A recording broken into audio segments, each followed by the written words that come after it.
nama saya Bahrudin dari Prodi Perbankan Syariah. Di sini saya akan menjelaskan tugas dari Pak Ainul Yakin US Akun. Di sini saya kebagian tugas soalnya landasan dan prinsip keuangan syariah, konsep dan dasar ekonomi Islam, tujuan, makosid syariah, prinsip keadilan, keseimbangan, dan maslahat larangan riba, ikrar, dan maisir. Perbedaan keuangan syariah versus konvensional, etika bisnis, dan keuangan Islam. Membangun kesejahteraan abadi, fondasi dan prinsip keuangan syariah.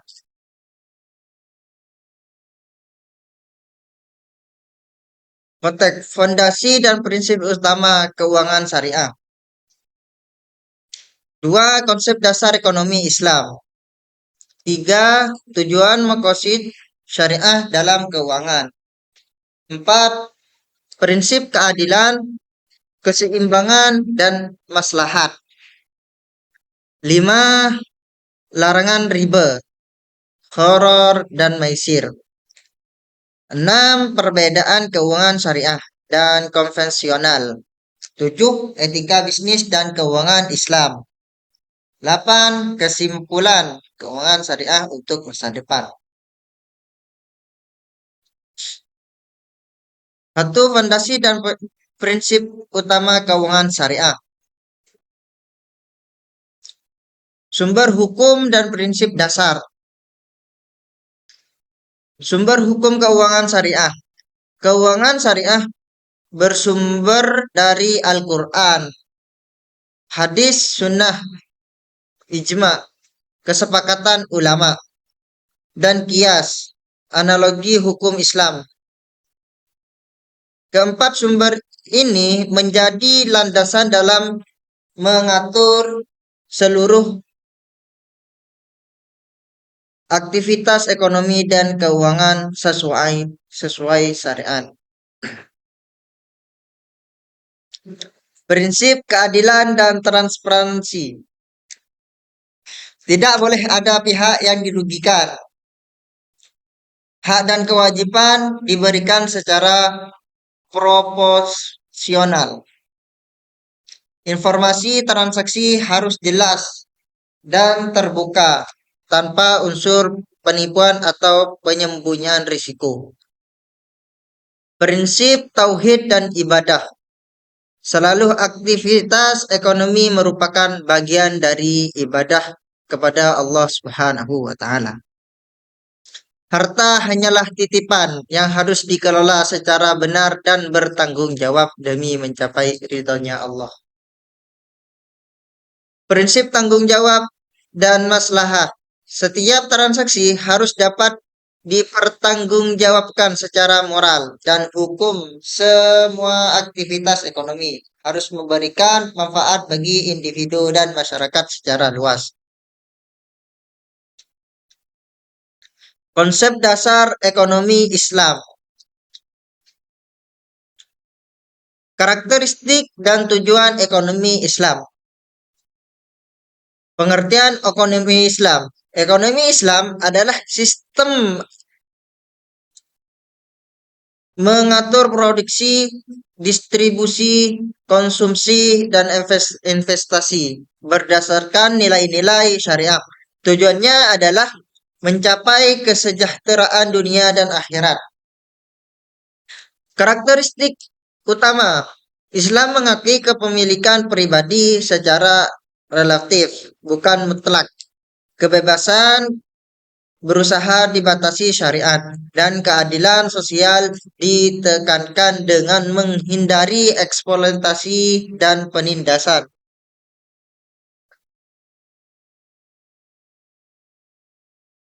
Tujuan ekonomi Islam. Tujuan utamanya adalah menciptakan keadilan ekonomi, mengurangi kemiskinan, menjaga stabilitas sosial, dan mewujudkan kemakmuran berkelanjutan bagi seluruh masyarakat. Tiga, tujuan maqasid syariah dalam keuangan.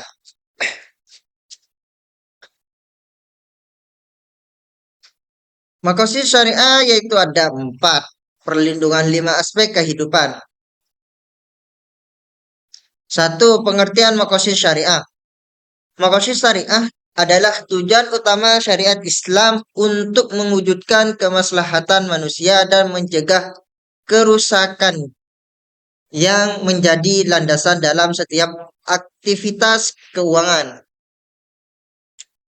2. Hif'an din, menjaga agama, dan hif'an naf, menjaga jiwa, menjamin kebebasan beribadah serta mendukung aktivitas ekonomi yang sesuai syariat. Melindungi keselamatan manusia dari aktivitas yang merusak kehidupan. 3. Menjaga akal, dan hif'an nasl, menjaga keturunan. Mendorong pendidikan dan melarang hal yang merusak akal, menjaga keberlangsungan generasi serta menjamin kesejahteraan keluarga melalui pengelolaan keuangan yang baik. 4. Hif'al mal, menjaga harta.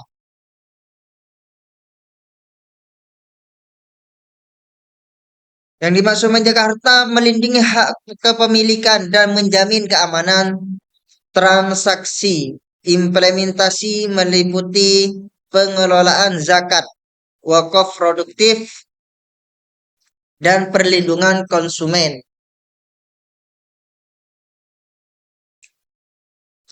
4. Prinsip keadilan, keseimbangan, dan maslahat. Penerapan dalam transaksi keuangan. Prinsip keadilan al-adl. Keadilan berarti memberi hak kepada yang berhak secara profesional.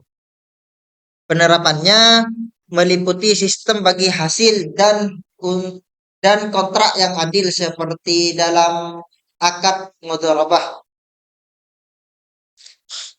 Prinsip keseimbangan tawasun. Menyimbangkan kepentingan individu dan masyarakat, dunia dan akhirat, serta keuntungan dan tanggung jawab sosial. Perusahaan tidak hanya mengejar laba tetapi juga melaksanakan program sosial. Prinsip maslahat. Ini prinsip prinsip. Setiap aktivitas ekonomi harus menghasilkan manfaat nyata. Bentuknya meliputi penciptaan lapangan kerja, pengembangan usaha produktif, dan pengentasan kemiskinan. Yang 5 itu larangan riba, gharar, dan maisir. Riba, pengertian jenis dan dampak. 1. Pengertian dan jenis riba. Riba adalah tambahan yang disyaratkan dalam transaksi pinjaman tanpa aktivitas usaha sah. Terdiri dari riba fadl, tambahan tukar barang sejenis, dan riba nasiah, tambahan karena penundaan. Dampak negatif riba. 2. Dampak negatif riba. Riba menimbulkan ketidakadilan ekonomi, memperlebar kesenjangan sosial, dan membebani pihak yang beruntung. Contoh, pinjam Rp 10 juta harus dikembalikan 12 juta. Itu kan ada yang menonjol ya. Hanya karena faktor waktu. Horor, ketidakpastian dalam transaksi. Prinsip dan bentuk horor. Horor adalah ketidakjelasan atau ketidakpastian dalam transaksi seperti barang tidak jelas adalah ketidakjelasan atau tidak kepastian dalam transaksi seperti barang tidak jelas, harga tidak pasti atau waktu penyerahan ditunda-tundai deh, bikin lama gitu. Dampak dan contoh gharar. Gharar menimbulkan konflik dan membuka peluang penipuan. Contohnya, menjual ikan yang masih di laut dan belum diketahui jumlahnya secara pasti. Wah, goib itu. Maisir, spekulasi dan perjudian. Pengertian dan bentuk maisir. Maisir adalah aktivitas mengandung unsur perjudian atau perkulasi perlebihan seperti judi, taruhan, dan spekulasi ekstrim tanpa dasar yang jelas. Kayak apa ya? Sabung ayam gitu. Dampak negatif maisir. Maisir merusak produktivitas, menimbulkan kerugian sosial, dan mendorong perilaku tidak produktif. Contohnya perjudian online dan taruhan olahraga gitu. Kayak pemain bola jadi taruhkan. Nah, 6. Perbedaan keuangan syariah dan konvensional. Akad-akad dalam keuangan syariat. Akad kerja sama dan jual beli, akad sewa dan pemesanan, akad penjaminan dan gadai. Yang dinamakan akad kerja sama dan jual beli, mudharabah bagi hasil. Musyarakah kerjasama modal. Dan murabahah jual beli dengan margin keuntungan adalah akad utama yang digunakan dalam transaksi syariah. Kedua, akad sewa dan pemesanan. Ini dinamakan akad ijarah sewa menyewa, akad salam pembayaran di muka, dan istisna pemesanan pembuatan barang, memberikan fleksibilitas dalam berbagi kebutuhan transaksi. Yang dinamakan akad penjaminan dan gadai, wakalah, perwakilan, hafalah, penjaminan, dan rohn gadai syariah melengkapi sistem keuangan syariah dengan prinsip kehati-hatian dan keadilan. Tujuh itu ketika bisnis dan keuangan Islam. Prinsip dan manfaat etika Islam itu ada 4 tahap ini. Prinsip kejujuran, siddiq, dan amanah. Prinsip transaksi tabligh, prinsip keadilan, tanggung jawab, manfaat penerapan etika bisnis Islam. Yang dinamakan prinsip kejujuran atau siddiq yaitu bersikap jujur dengan tidak menipu konsumen dan menyampaikan kondisi barang sebenarnya. Itu sudah dipakai apa gimana gitu ya. Menjaga kepercayaan serta melaksanakan tanggung jawab dengan penuh integritas. Yang dinamakan prinsip tabligh yaitu menyampaikan informasi dengan benar tanpa menyembunyikan risiko, bekerja secara kompeten dan mengambil keputusan secara bijaksana dalam setiap aktivitas bisnis.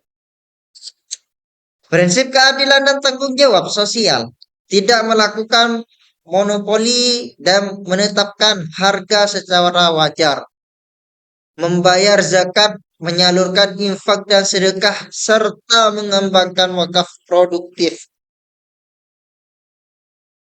Manfaat penerapan etika bisnis Islam. Meningkatkan kepercayaan pelanggan, mengurangi konflik bisnis, membangun reputasi perusahaan, menjamin keberlanjutan usaha, dan bertanggung jawab keberkahan dalam bisnis.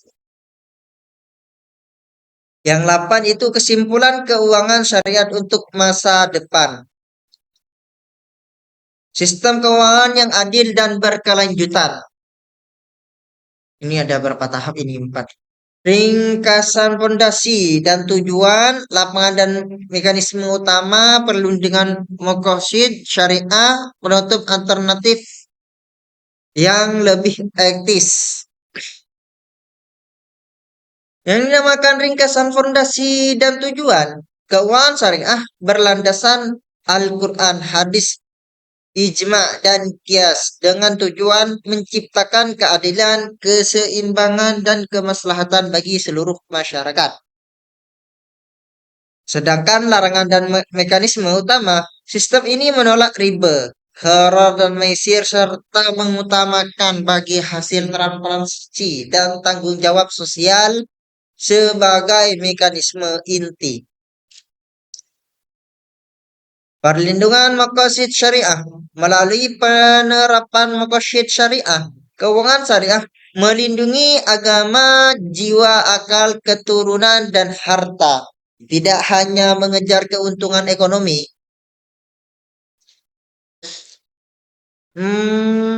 Alternatif yang lebih etis. Keuangan syariah menjadi sistem yang lebih etis, adil, berkelanjutan, dan berorientasi pada kesejahteraan dunia serta akhirat bagi seluruh umat. If I'm finishing, thank you for you listening. Ya, cukup sekian presentasi dari saya. Kurang lebihnya mohon maaf. Wassalamualaikum warahmatullahi wabarakatuh.